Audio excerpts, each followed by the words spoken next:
Hello, everybody. Welcome to this week's edition of UGASports Live. My name is Radi Nabulsi. I am joined by, as usual, Dayne Young, who I can't get rid of. He's like a cold sore. He just keeps coming back. You keep paying me, I keep coming back. That's how it goes, buddy. And we have a new infection on the site. We have Russ Tanner joining us. So Russ is here to fill in for Coach Donnan. Coach Donnan is actually out in Oklahoma, and he's like, well, I'll be happy to do the show with you guys. I'm like, Coach, you're traveling all day today. Take the week off, enjoy your family. He's out there for graduation. I'm telling you, he is the consummate professional. He was willing to travel all day and then jump on and do the show with us if we wanted to do it at noon, the minute he landed in the airport, or tonight after he'd been traveling all day. We're like, Coach, don't worry about it. We'll get Russ on there. It's a step down, but hey, it is definitely a step we can't down. all be winners. Hey, shout out to Coach Donnan's family, though. Graduations are a big deal, and I know he's pumped to be there. So it's going to be a fun weekend for them in Oklahoma. Yeah, I'm very happy he's out there and he's doing that. But, of course, we get the legendary Russ Tanner on with us. And, Russ, the last time we had you on the show, you were doing the watch-along with us. We had that Charleston Southern game, and a complete blowout, but that was fun. It was a lot of fun. We did that over at Classic City Eats in their big TV room where you can do they have the big golf simulator back there.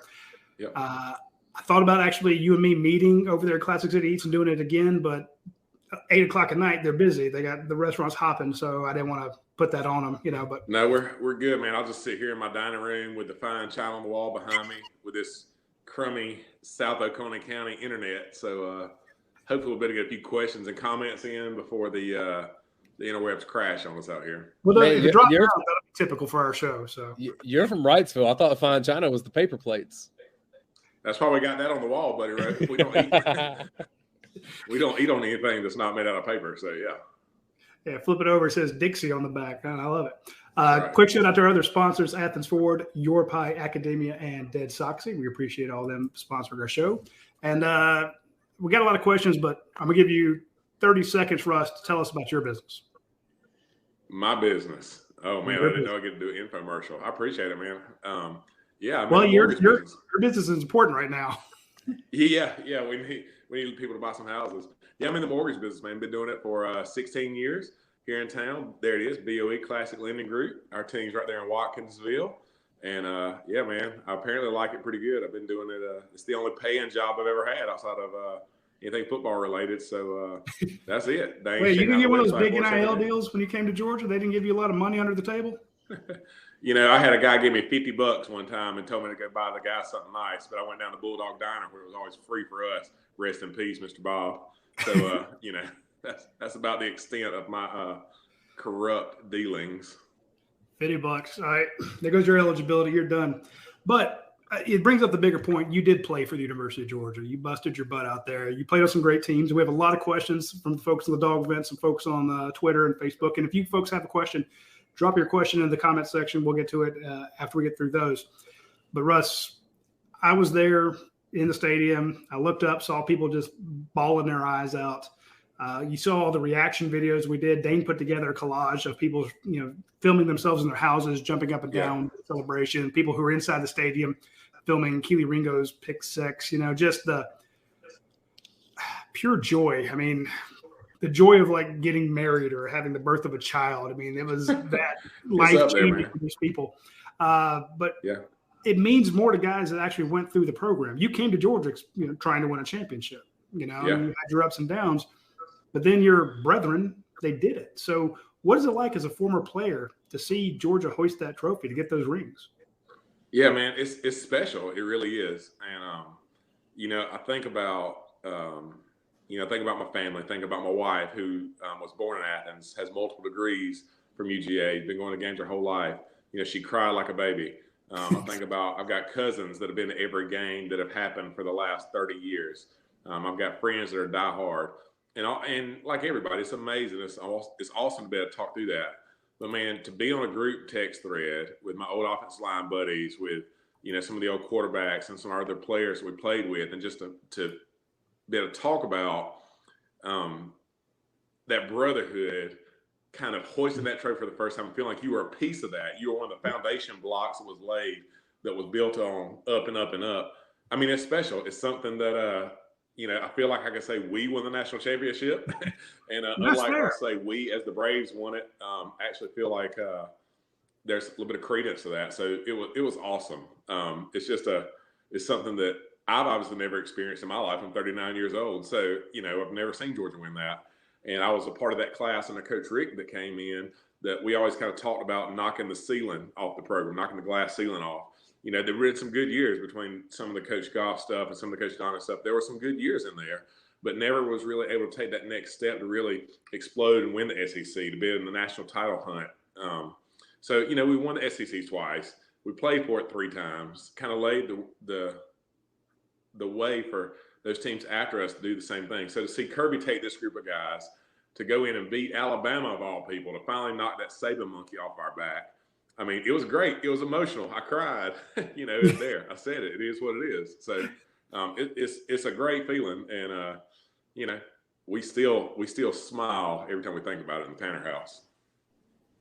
How did your kids process it? Because, obviously they don't have, I guess, the depth of ties that you do, but they're growing up right in the middle of this too. They're spoiled, man. They don't know anything different.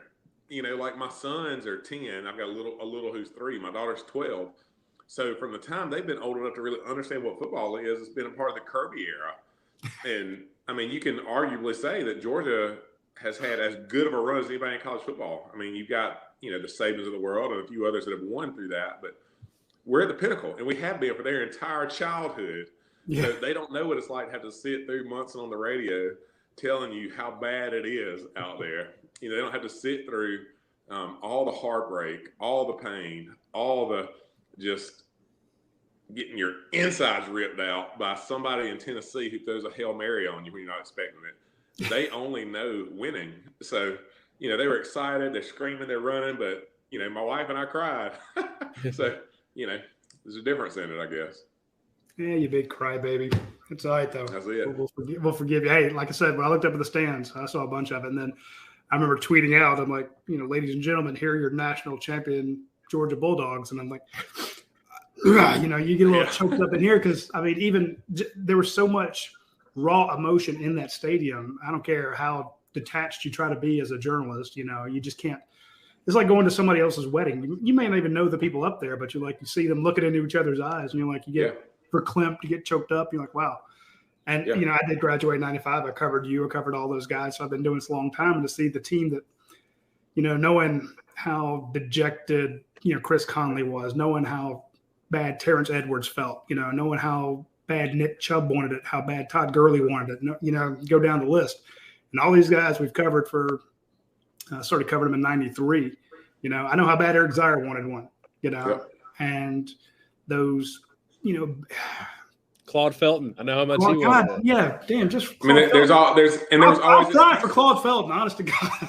And there's always excuses, right? It was always Tyler Simmons was on side. It was always if Conley had been a foot further down towards the goal line, if Tua hadn't come in when he did, we can do it so many years. Yeah. If the SEC had had the clout in 03, 04, and 05 that does now, we would have won one. If there had been a playoff, I believe we'd have won one before.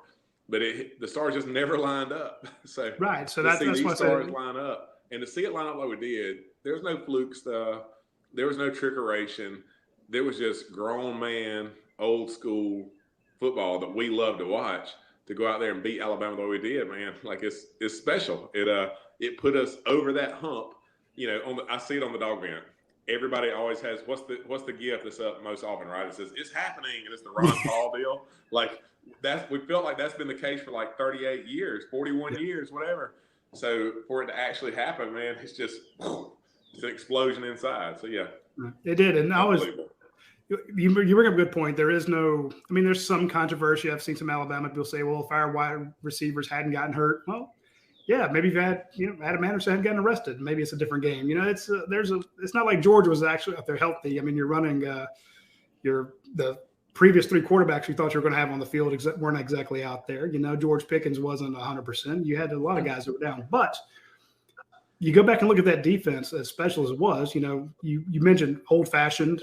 Yeah, it was an old-fashioned football team out there. Explosive plays, big defense, and we saw all those guys get drafted. And you've played against some pretty tough defenses, but it seems like Georgia has continued on that winning streak.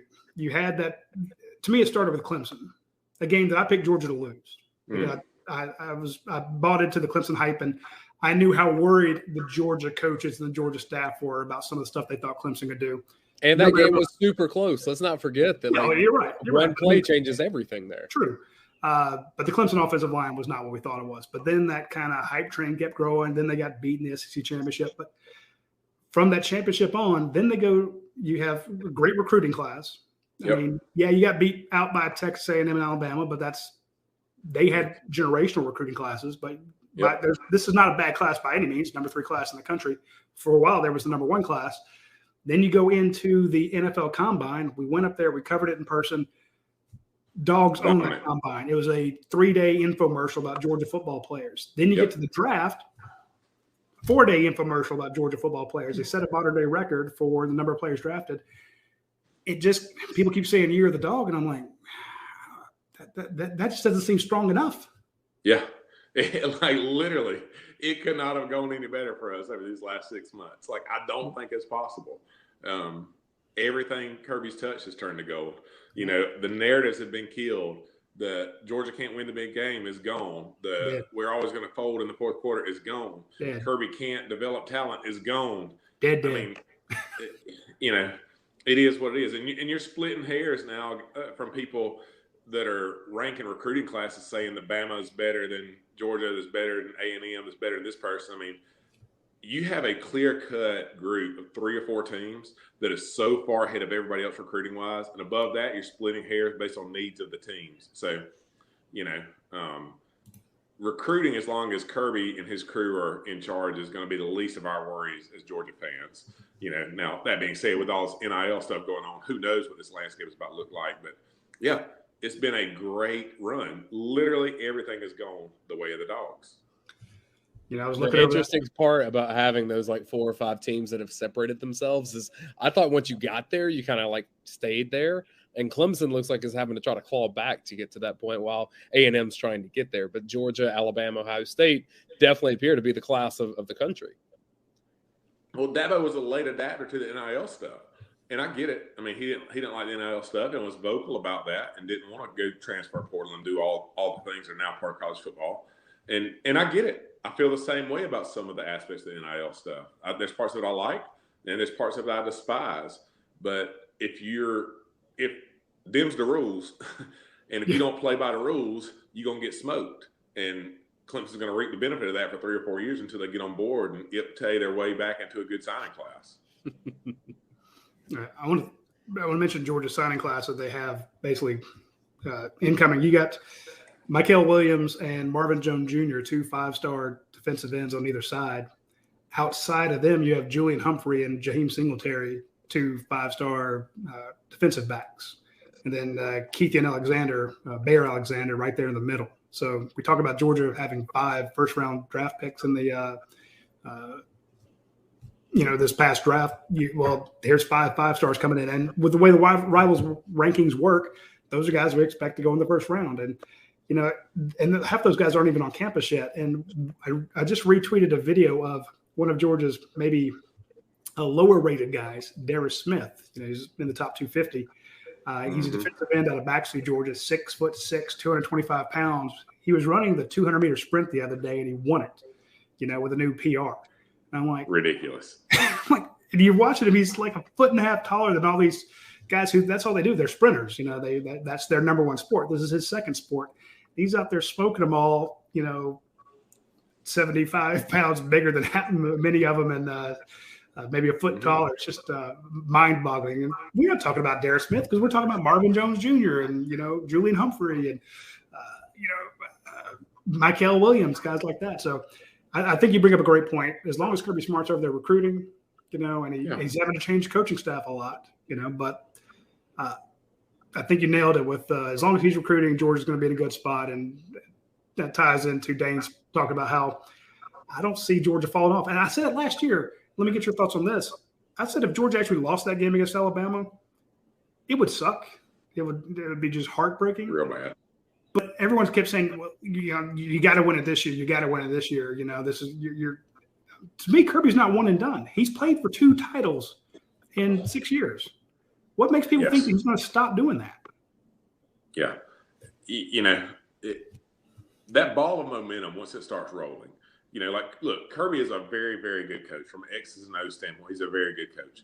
But Kirby will tell you, if you watch his press conferences, I know y'all getting mad at Kirby's press conferences, some about the lack of information he gives you. But one thing that he is very consistent about and very honest with is he tells you really good coaches have really good players. Yeah. So when you set it up to Florida pretty well. He does, yeah, I remember when I went on a recruiting trip back, many, many moons ago, back in my high school days, I went to Tennessee. Their offensive line coach, I think it was Mike Martin, if I'm not mistaken. He was a USC guy, had coached Tony Baselli. And they asked him, somebody there was like, Coach, what did you do? Tony Baselli at this time was arguably the greatest offensive lineman that's ever played the game of football, Hall of Famer, just unbelievable. And they said, Coach, give us some tips. How'd you coach him? He's like, well, I can't do that. I said, Tony Baselli, when I found him, was 5'7", 150 pounds. And I coached him up to be 6'7", 360 and gave him the feet of a dancing bear. So, the point was, if the good Lord reaches out and touches that person and gives them the ability to be a dominant freak, then they're going to be really good.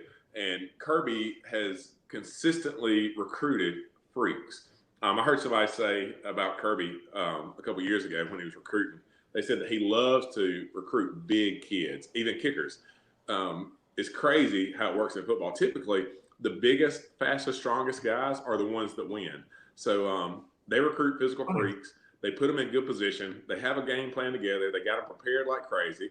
And then next thing you know, we got a big fat ring and a big trophy in the case. So, that ball starts rolling and it doesn't stop. When guys win one, they play for two. Those recruits this is pretty good. 15 guys get drafted in the NFL, most has ever been. I think I'm going to go play there. So the pipeline of talent, those physical freaks we're talking about, is rolling pretty good. And Georgia ain't going anywhere anytime soon. It's just the way it is.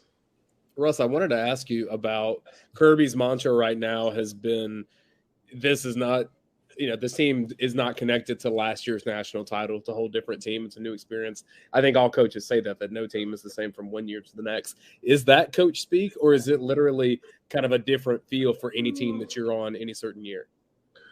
Look, complacency is the enemy, especially for Georgia right now. It's what Nick Saban talks about rat poison so much. We like his funny little sound bites. We like to play about it, joke about it. But when these kids, these 18, 19, and 20-year-old kids start getting in their ear, how good they are, how amazing they are, how much NIL money they're going to get, et cetera, it's harder to prepare the way that you did when you're not as hungry. I think the great Marvin Hagler said that it's a lot harder to get out of silk sheets in the morning to go train to be the best it's ever been. So, when things are soft and easy, it's hard to push yourself. So I think to Kirby's point, the good thing is now these guys have experience. They know what it's like to win. And knowing how to win a football game, knowing how to win any sport is something that is really hard to coach. So once you learn it, once you feel it, we're in a better spot. So you've got that going for you. But at the same time, you're losing the leaders, especially on the defense side of that ball. Nakobe Dean not being over there. If Nakobe Dean went on the field, we don't win the national championship last year. You got guys on the offense side. Stetson's back running the show over there. But you got the Jamari Salyers, the Zamir Whites, the James Cooks. That list goes on as well of guys that were leaders, that were vocal, that were some of the bell cows for the program. So, yeah, completely different team. That's the honest to God truth. I want to tell you about a really good team. Let's take a break here. We have a lot of questions for you. But I want to mention the good team over at Athens Ford. I reached out to those folks just today. I drove over there, saw Timmy Gay. Timmy's he's a funny guy. He kept me cracking up. And I said, hey, man, I'm just kind of thinking about doing something for my son who's graduating here in 2 weeks. What do you got under 40,000 miles, just a couple years old, cheap? He starts walking me all over the lot, showing me all sorts of stuff. And please, nobody tell my boy about this because might not do it, might do it. Either way, but I'm just saying, I went out there, had a ton of options. I'm like, wow, you got a lot of cars out here. He goes, we try they try very hard to make sure they have a lot of new cars out there, a lot of used cars out there. And they do at Athens Ford. You go out and check out, they got 237 vehicles on the lot as we speak. I probably looked at 150 of them. But the point is, I said, look, here's the size I want, here's the features I want. It was great. So if you get a chance and if you're looking for a new vehicle, you're looking for a pre-owned vehicle, swing by our friends at Athens Ford. They have them on the lot. I passed a couple lots on the way there, just kind of poking my eye over, and I'm like, they got a lot of balloons, but they don't have a lot of cars. So our friends at Athens Ford are loaded, and they take good care of you. Hey, today was actually Timmy's day off. He went into work today just to take care of people. So I'm just saying that if you need good customer service and you need to actually see a vehicle, and of course, anything I get out there is going to have a lifetime powertrain warranty on it. So shout out to Athens Ford for taking good care of us. And I also want to mention our friends at UrPie. I know it's 8 o'clock. It's not our normal noon. Normally I tell you, hey, it's 8 o'clock today. Use the UrPie app. Get on your UrPie pizza. Do the double. Get the double points because it's Tuesday. You can't just do it on Tuesday. Do it throughout the rest of the week. Use the UrPie app.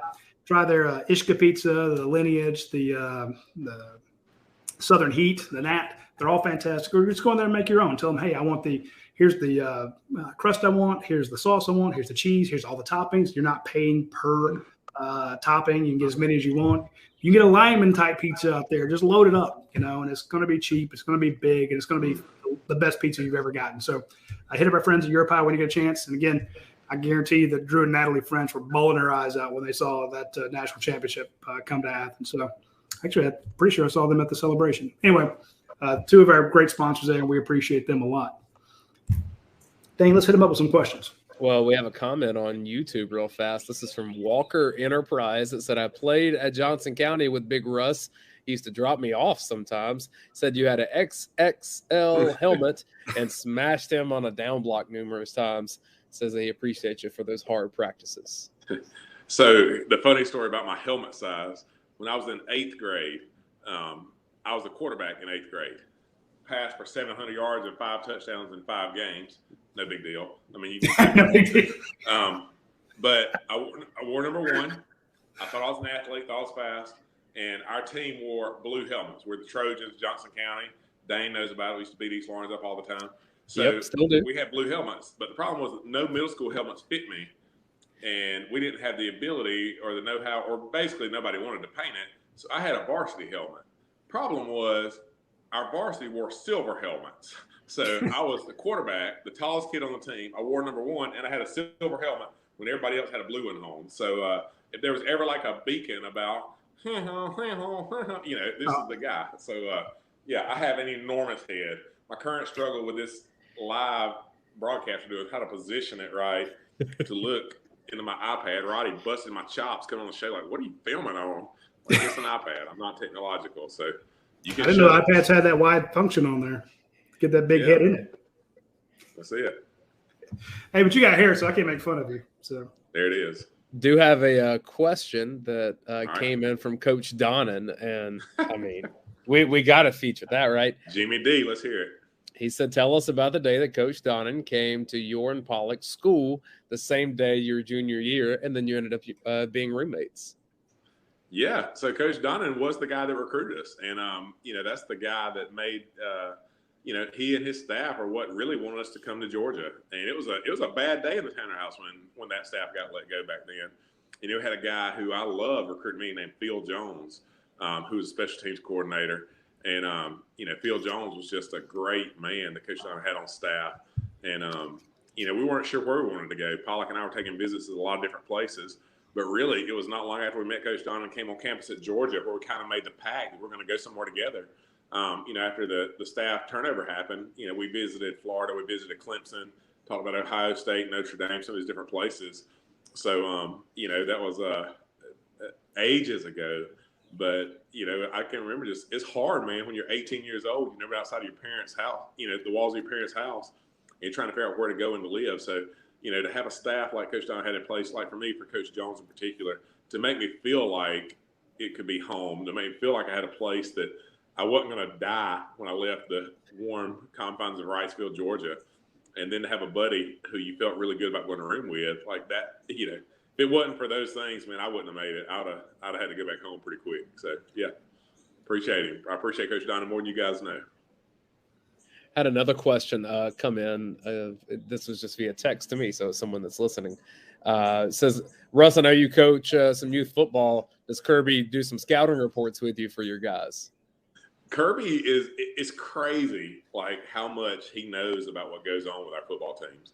his son Andrew's played with us for the last 3 or 4 years, and I'm not kidding you, man. Like, he will text me. Well, it'll be like the week of like the Auburn game. We'll be playing Florida. Text coming up, whatever, and you'll get a text like, "Hey, you got any video of that team we're playing this week?" Like, yeah. And he's like, you usually blitz your outside backers. You may not want to do that against them. So, I mean, it's crazy. Like, his mind, man, it works in a way that is different than the rest of us. It's just different. So, yeah, Kirby knows what's going on, and he tries to be a good dad and get to as many games as he can, as his schedule allows. But yeah, it was crazy. I could send him a clip of what we're doing and say, "Hey, Coach, how should we adjust to this?" And you'd get a text back real quick. So I do this, put this kid here, do that. So yeah, damn, I could have used that. It was a pretty good weapon to have in the holster. I wish I'd known him and Coach Donnan when I was coaching over at ACS. My middle school teams, going up against Brock Vandegrift at Prince and guys like that, playing Athens Academy, getting our butts kicked. I'm like, man, looking across the field, seeing Brad Johnson and Mike Bobo over there steaming against my defense. I'm like, man, if I'd known Coach Donnan as well as we do now, I'd text him up. He'd have thrown some crap at him. That would have been great. All right, I'm going to get back into coaching now. I got some revenge. Let's go.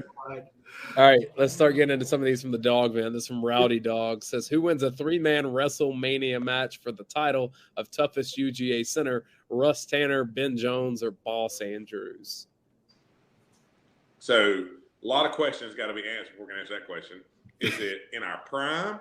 Is it as we currently sit? Like, what is it? I mean, because those are different things, right? I'm gonna say prime. We're gonna get everybody at their best. I mean, it's hard not to go with Big Ben. Honestly, it's not. I mean, he's from Alabama. I'm sure I'm smarter than he is. Boss is a wrestler, though, man. Like, you can't count him out. So, I'm a softie, man. Like, I'm not a fighter. I mean, I don't know what I would do with those guys. I mean, I don't know. Hit them with a bat or something, I guess. Yeah, those dudes have been in the NFL. They're going to have 10-plus year NFL careers. I was in the NFL for about 3.5 months. So, they're a little bit different dudes than I am. Yeah, I'm going with don't get me wrong, I love David Andrews, but no, it's Jones. Yep, I agree with you. This from Bush Dog says, how does it feel to be the greatest? Bush Dog says, how does it feel to be the greatest athlete to come out of Wrightsville, Georgia? And then he also says, do you have any funny Coach Rick stories from his first year as head coach? I can remember when I was signing with Georgia. I think the dumbest question I remember somebody asking me was, it was a reporter from, I don't know, probably one of the little South Georgia newspapers that we knew very well growing up. And the guy said, so you're going to Georgia? Like, yep. He's like, you're the first Johnson County player since Herschel. Like, yeah, that's right. He said, are you going to have the same impact that Herschel did? I mean, you're on the line, yeah, maybe. I'm hoping I don't have to redshirt twice. And he was one of the greatest there's ever been. So Russ is like, yeah, I'm gonna get a Heisman. I'm gonna get a Heisman for at center. Yeah, I forgot the other part of the question. Funny Coach Rick story from his first year, if you have any. Man, that first year was such a blur for me going back. And, Coach Rick was business, man. And people don't think he was as competitive as he was and pushed us like he did. But I can remember, I was thinking about this the other day. When we were freshmen, they would run us. And I remember all the freshmen, we had to do a lower body workout. Then we had to run to the stadium, run to Sanford Stadium, and then do stadiums all the way around the lower level. And I remember then we had to run back up that hill on Lumpkin, back to the Buttsmere to shower. And I can remember like 20 of us in the shower together. So you got all these dudes in the shower and butt naked, absolutely dying because we just had to run a long way. I remember my man Derek White, outside, one of our linebackers, he said, "Shawty, what they gonna do if we all just quit today?" I was like, okay. He had a consensus. Like, if it had been a democracy, we would have quit that day. But as Coach Pappas told us, this was not a democracy; it was a dictatorship. We didn't have the option to quit. Otherwise, we would have probably like week 1. Did you ever do one of those pool days? Oh yeah.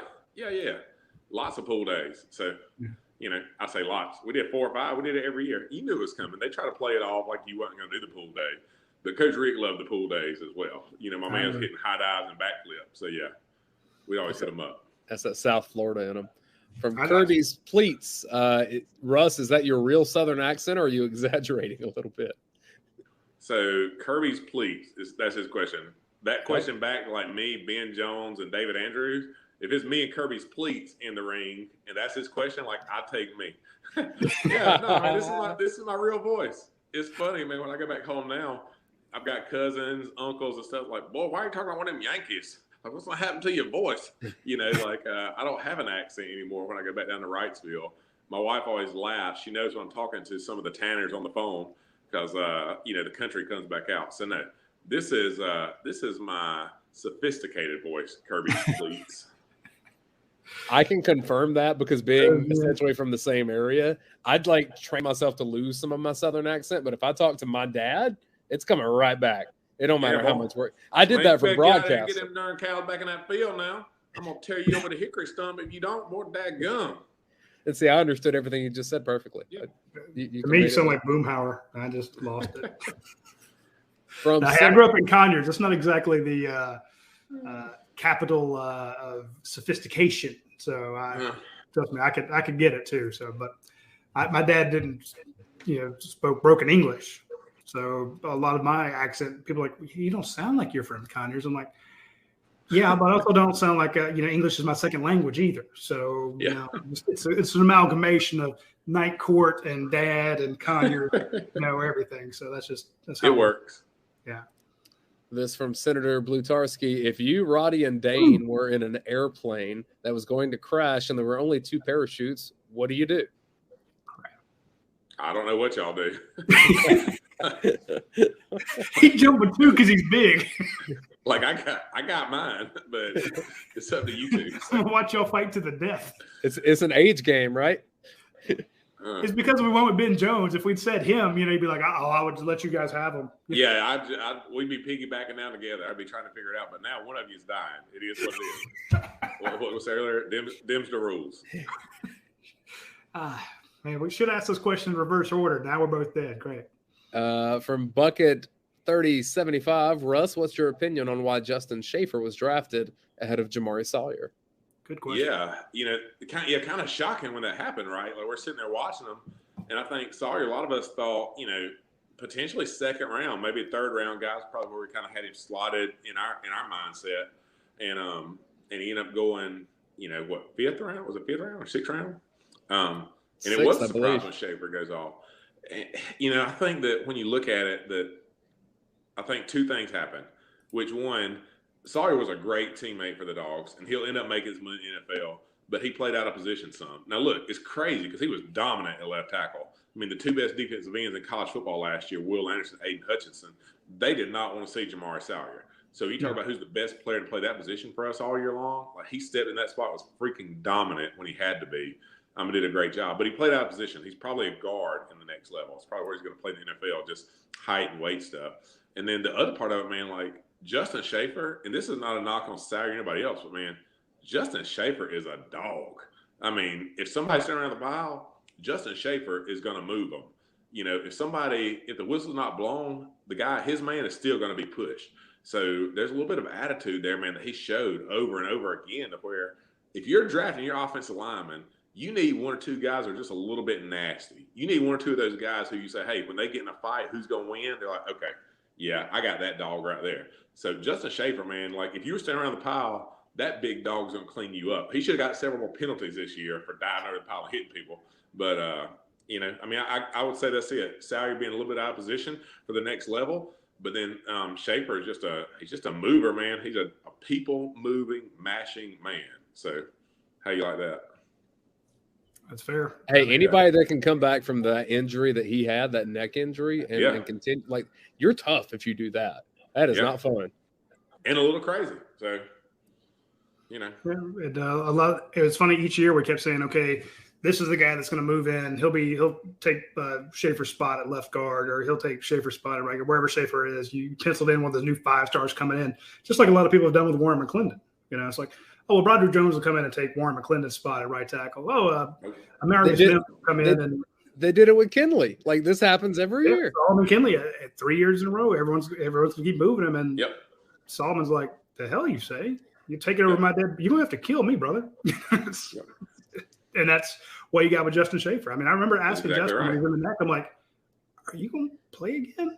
You know, I mean, are you healthy? He's like, and of course he had to move his whole head because he's in the neck brace. He's like, I'm going to be back, man. I'll be back. That's right. And he knew it. Okay. So I was rooting for him, and I'm glad he got it. But, yeah, I was surprised to see Sawyer and the Kobe Dean fall to where they did. And both of those shocked me. By the way, Dodge County Dog says Russ sounds like big city compared to some of us from Dodge and Telfair counties. I have spoken down there, yes. Yeah. He sounds like a banker. You get down towards McRae and some of those places down there.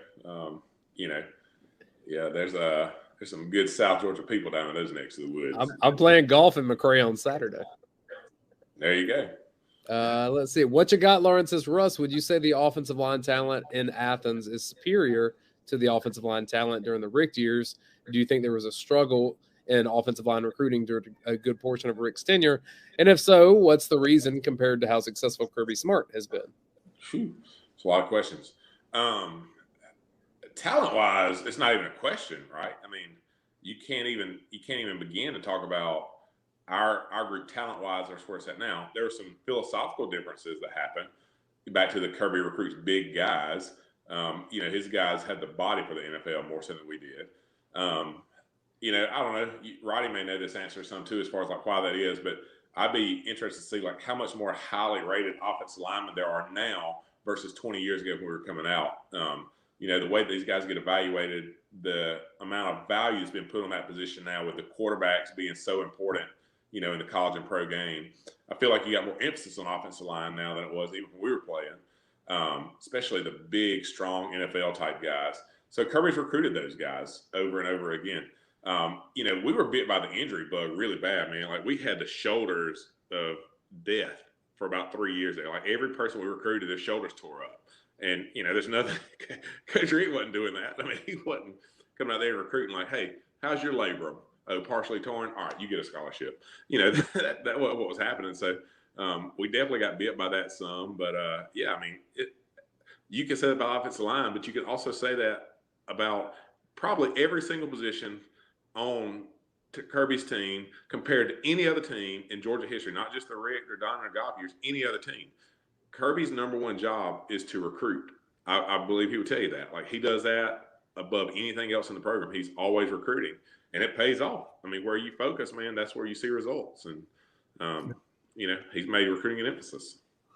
To me, when you look at the difference in results and the guys that you got, yes, across the board, Kirby has recruited, from punters to walk-ons to five-star quarterbacks better than anybody's recruited at Georgia in a really long time.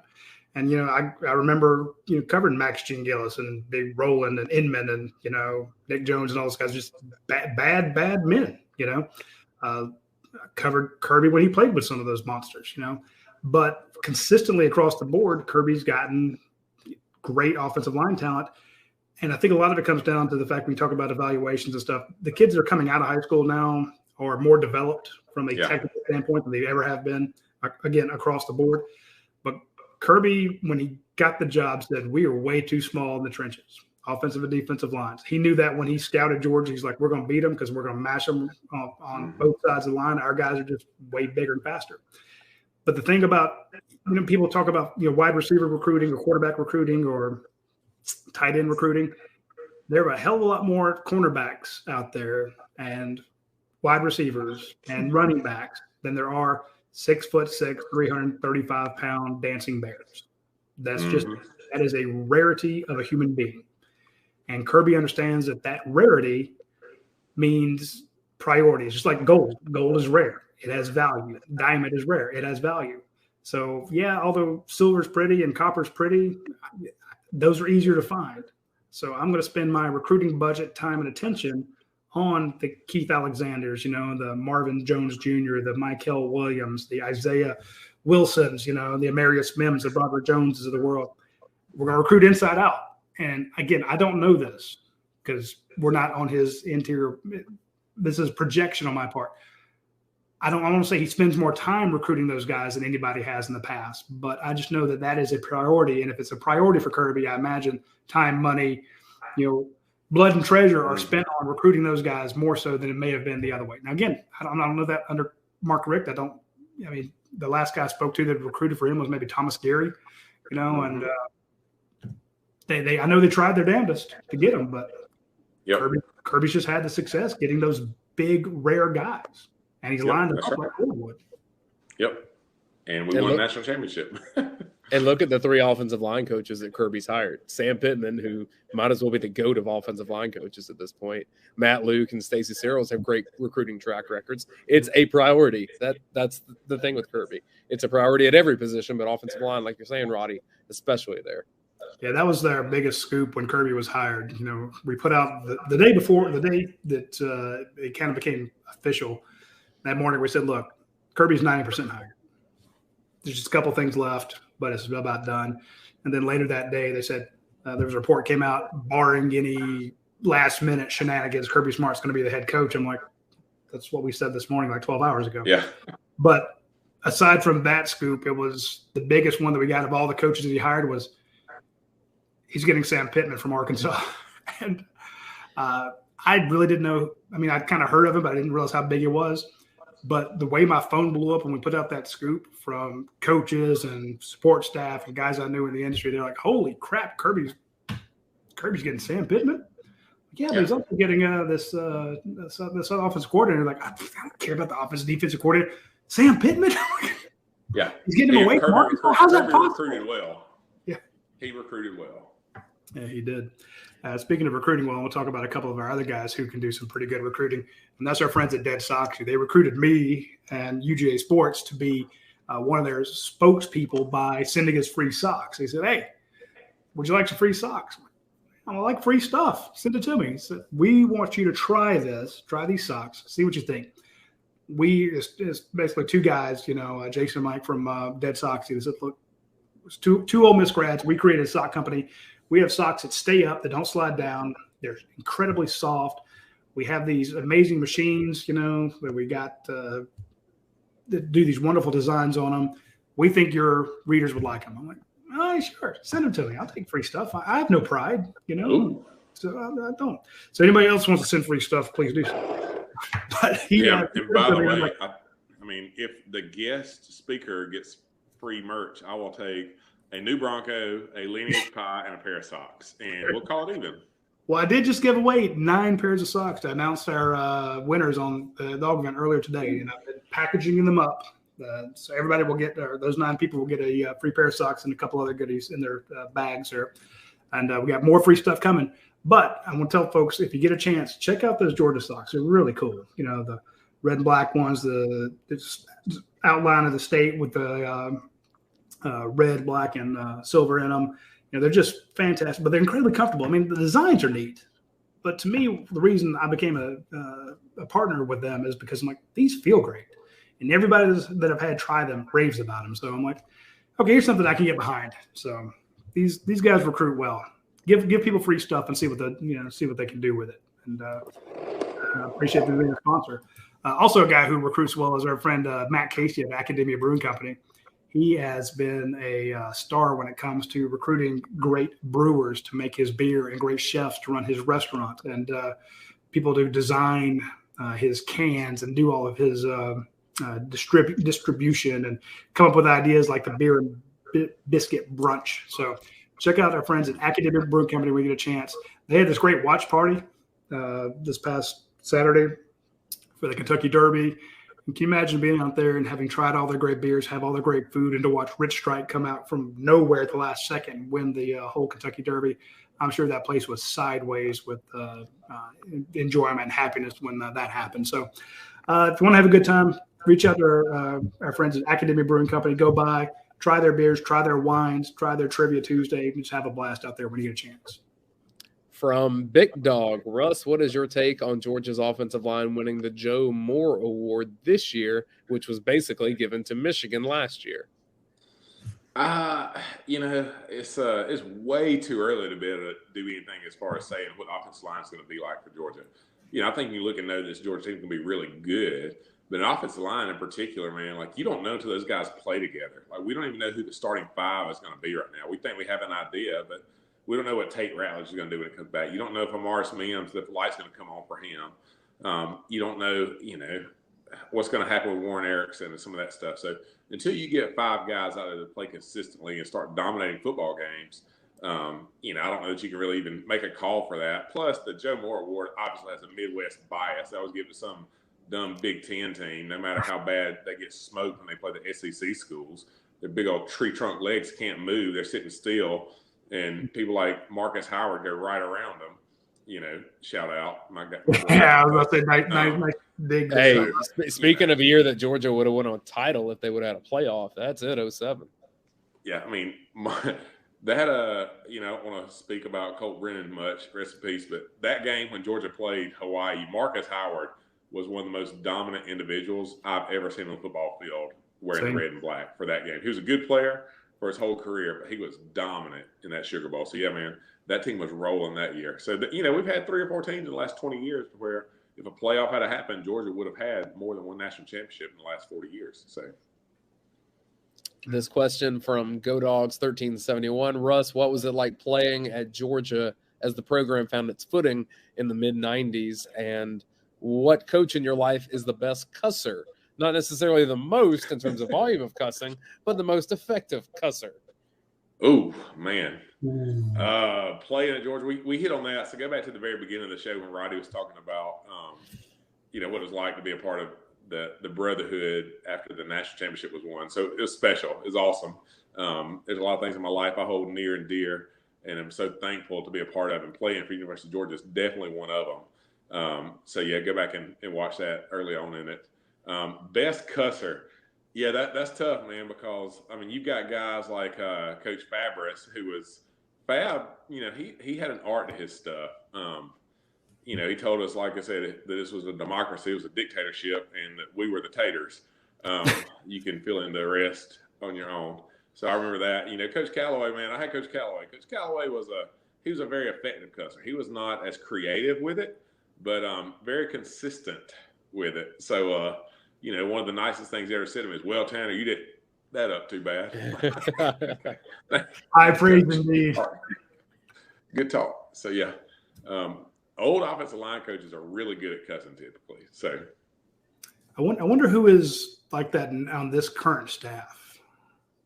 Ooh, I know most effective is, but I wonder who's the best. I know the answer. I'm not going to say it. So now you got me wanting to guess it, but I know you won't tell me either way. So it got me Muschamp, right? Kirby's good. Don't get me wrong. Those leaked videos that have caught Kirby a few times. Yeah. Well, hell, he did it in the that press conference. What was after beating Tennessee? He's like, yeah, about them effing dogs, Yep. And his mama was mad. His wife killed him. Hey, one of my favorites, and I covered him in Auburn too, and at Georgia. So, but like seeing Rodney Garner, like he didn't age or mellow anyway. Like that was just Rodney. That's what he does. I'm not. Yeah, Coach G can let it ride pretty good. So yeah, been around a lot of those guys. Radi, I don't know if you want to get some of the questions that you got together from Facebook, because we have one more from the dog vent, but it's a Zinger dog, and he's got about 14 questions in here. Yeah, you got to go one at a time, Dayne. If we need to prioritize. Well, I want to hit a couple from Twitter because we've got our buddy Eddie from Ackworth, and I still want to do a show with our. I want to do a show by our fans for our fans, and Eddie from Ackworth and our buddies run the 7-6. Chance. Guys like that would be good hosts or good co-hosts or something to have a show. But I love Eddie from Ackworth. He says, Russ, which drafted Bulldog will have the longest NFL career out of this last batch? The longest NFL career. You got to go away from the linemen for that just because there's too much wear and tear on the bodies. Not going to be one of the running back for the same reason. I wouldn't be surprised if a guy like John Fitzpatrick is one of those guys that sticks around for 14, 15 years. But, when I look at Nakobe Dean's going to play a long time. But then you look at a guy like George Pickens, man. Like, George Pickens can play a long time in the NFL. I saw one of the comparisons I saw to him was Plaxico Burress, going to Steelers and some of that. And he's going to be fast, explosive, be able to get off the ball. early on. Then as he gets older, man, he's just got that big body that can go get it. So, if George Pickens can surround himself with good people, and it seems like he's probably done that going to Pittsburgh, a really stable situation with a great coach and Mike Tomlin. I would say George Pickens is lined up to have a 12, 14-year NFL career. Boo, it's Camarda. Punters are people too, Camarda. Yeah, Camarda. When I was with the Colts those 3.5 months, our long snapper was a guy named Justin Snow. He was a tight end by trade, but he was the long snapper. And I remember one of the rookies when they asking him, like, man, like, you still making league minimum? He's like, yeah. He's like, league minimum is $1.5 million. And if I ask for more, they're going to cut me. So I just every year say, hey, I'll take less, man. Like, I'm good with that. Like, y'all don't have to pay me this much. No, we have to. He's like, really? Well, I'll take it. So, those special teams guys, man, they can just fly under the radar, do their job, kick it, snap it, whatever, and stick around for a long, long time. I could see like Quay Walker or Channing Tindall. One of those inside linebackers have a Chris Clemens type career, 13 years in the NFL, just playing linebacker, just year after year after year after year, grinding it out, maybe 2, 3, 4 teams, Yep. None of that would surprise me. But I think the wide receiver comparison is in our position. Yeah. George Pickens. And you got to think about add 10 years to any of those guys, and are they still making plays? And a punter or a wide receiver, I can absolutely see it. So that's a good one. Christopher Black says, I love when Russ is on 960 The Ref on Fridays during the football season. And then Jay Teal says, who asks better questions, Radi and Dayne or Logan and Dave? Oh, man, those are my guys. I love Logan and Dave. They're good people over there at 960. And, I'm thankful they let me talk about football on Friday mornings. So, man, I'm not a dummy. I've been married a long time. I know when I ask for a question. Next. Do you think she's pretty? Hey, Logan's one of my best friends in this world. He's a tight family buddy. So if you picked him, I'd be okay with it. Yeah, but I can't stand Dave. Logan's good people. Although Logan didn't do his mortgage with you twice. I'm just saying that, I mean, he is dumber than you are, but, Right. Yeah. Hey, you locked me in at a 3% interest rate last year, man. I can't thank you enough. I should come hug you every day. Let's do. That's okay. No more mortgages if I get a hug every day. From you, so. And we got a question from UJ Alum 95. He says, "Question: does Amarius Mims get into the starting lineup by the 4th game of the season?" Injuries happen a lot, and here's what I would say to you with that. It's up to Amarius Mims if Amarius Mims wants to be in the starting lineup or not, regardless of injuries. I don't know what went on with him over there this year. I do not have an inside track. We talk about what happens with Kirby and those guys, and I guess I have a little bit more connection to just the average fan, just because I am a letterman and can go around there some. But I don't have an inside track. I don't talk to those guys on a regular basis. But here's what I'll tell you: when a guy like Amarius Mims has not been on the field so far with as big, strong, and talented as he is, at some point you hope guys like that, the switch flips for him, because physically he's probably the best looking athlete on the team. Maybe not even the offensive lineman, on the team. He just goes size, strength, ability, all that. So it's up to Amarius Mims. If Amarius Mims decides he wants to be great, he's going to be dominant. He's got the skills, the ability, and all that to do it. So he's just got to decide, man.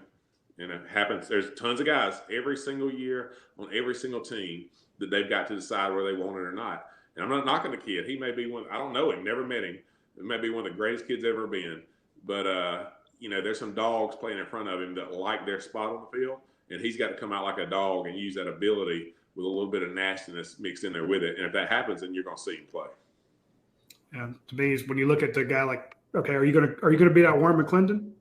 Good luck. Are you going to beat out Broderick Jones, who sat out a year, didn't get as much, finally got his taste, started those last 4 games of the season, came into the national championship game.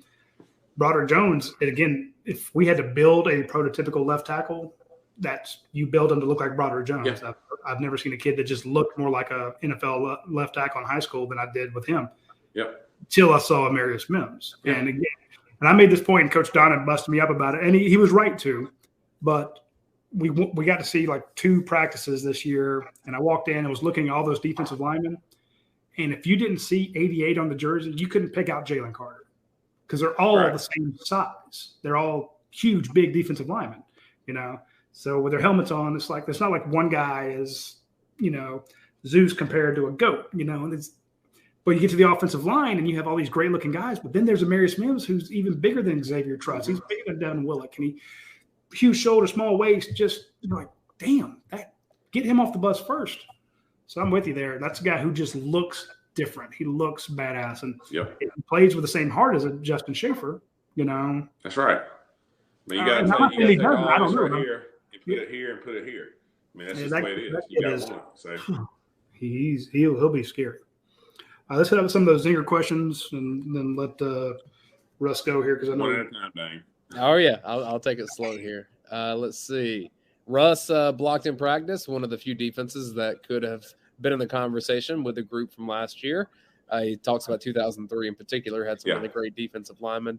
So the depth was just better, but an 03 was one of Zinger's favorite defenses to talk about. So I guess just kind of compare what you think it was like to play against that 03 defense compared to what Georgia had this past season.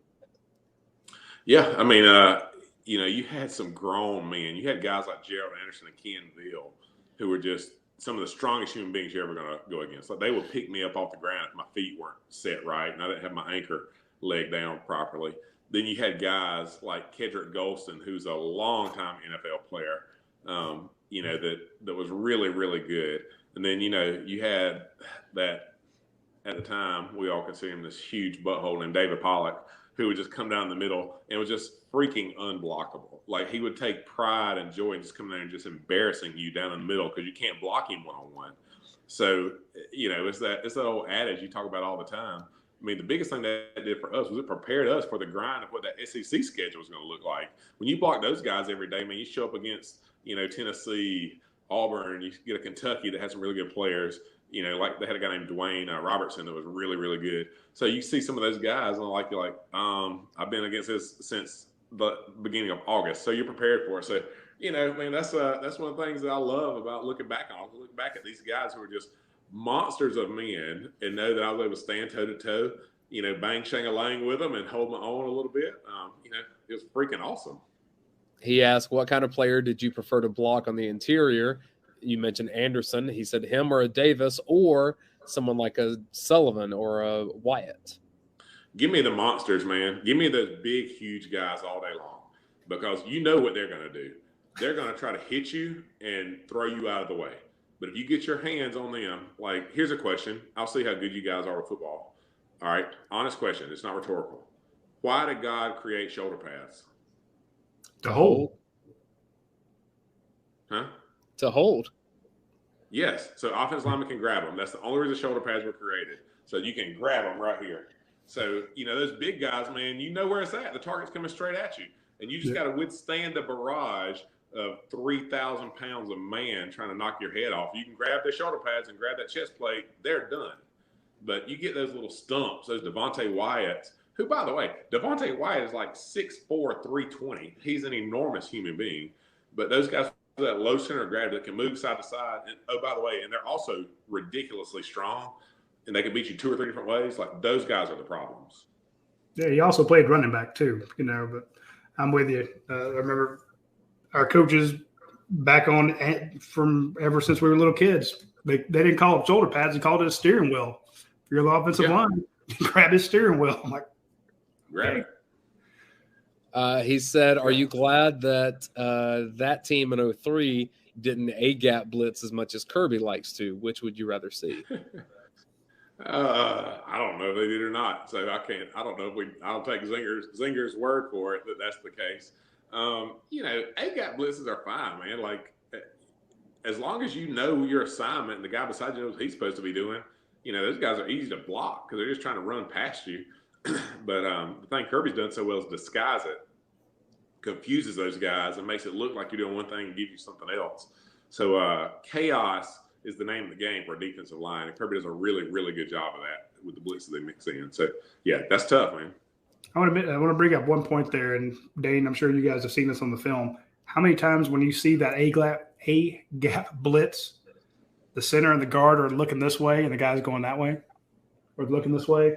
It's almost like they got, hey, here's something to look at over here, and that guy turns, and as he's shoulders parallel to the sideline. Here comes Nakobe Dean through there, who was kind of hiding. The stuff they scheme is second level. I'm just very impressed by how, like you said, you don't see it coming, which makes it all the more effective. And you saw it on film all week long. They're going to do it. But on that play, you're like, oh, no, not this play. Two more questions I wanted to ask you, Russ. One thing I noticed on film last year, especially when there was some injury at guard, it's like Xavier Truss right now has got a lot of reps at right guard. Taller guy, longer, I guess, wingspan. He just takes up more space, right? The footwork between center and guard, I mean, it's almost like how do you avoid stepping on each other's feet the whole time? So how do you develop that chemistry to not do that and screw up a play from the start? A lot of reps, and it still happens a lot. If your guard does a false step, and I would show you guys my toe, but I'm trying to let Radi let me do more stuff with you guys on here, so I'm not going to show my toe and kill the subscribers. I've got a toenail that doesn't grow right to this day because of Max freaking Gene Gillis. He would always step with his left foot the wrong way and just crush my right big toe, and that toenail still hasn't recovered. I'm about to be a 40-year-old man, so it's a lot of practice, a lot of reps, a lot of film. I mean, you sit there and watch film. Film is miserable when the coach is just pointing right there. Look at your foot. Look at your foot. Look at your foot. Look at your foot. Mm-hmm. And you work that stuff. You just rep it over and over and over again until your step becomes a thing of habit, not something you even think about. So, that goes back to the question, like, why you can't say we're going to win the Offensive Line of the Year award, whatever it's called. Joe Moore, I guess, or whatever it's called. Like, you don't know because those guys have got to learn to work in tandem. So, Other question I had was about Jalen Carter, because the consensus in the draft process is that Georgia had a number one overall defensive lineman, had two more defensive linemen go in the first round, and yet the best one of the group is still in Athens. How the hell do you block that guy as an offensive lineman? It's hard, man. He's like we talked about a while ago, the guys that you'd rather block. I mean, Jordan Davis is one of the biggest human beings ever been. He's a freak show of an athlete. But ultimately, he's not going to go around you. He's hard to block. He's so freaking big, so freaking strong. But Jalen Carter is strong, and he's a freak athlete as far as side-to-side movement. And those guys that can keep their pad level low and go this way or go that way and get past you, and if you try to step the wrong way, they go through your chest, like they're a problem.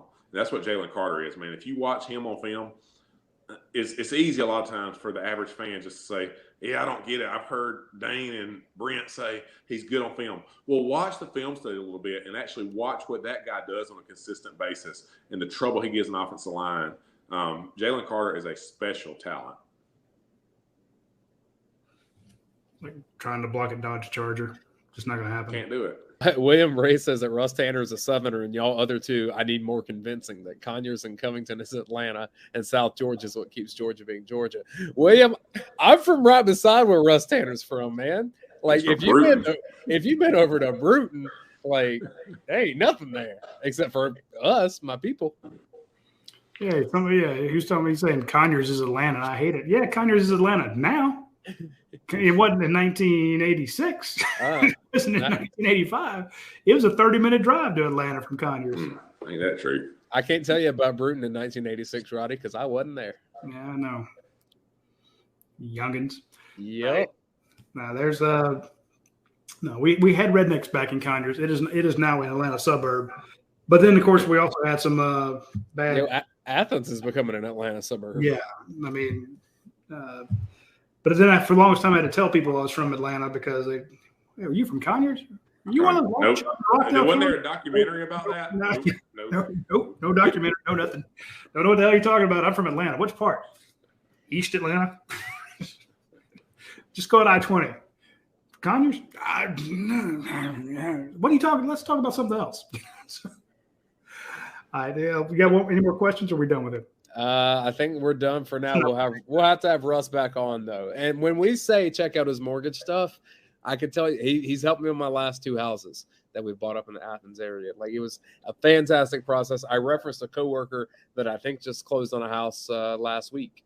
And so he texted me and he said, Russ is so good and detailed and quick and efficient. This is not like a commercial that anyone asked me to do. I'm just telling you, the guys are really good at what he does. So if you need a mortgage, go check him out. My man.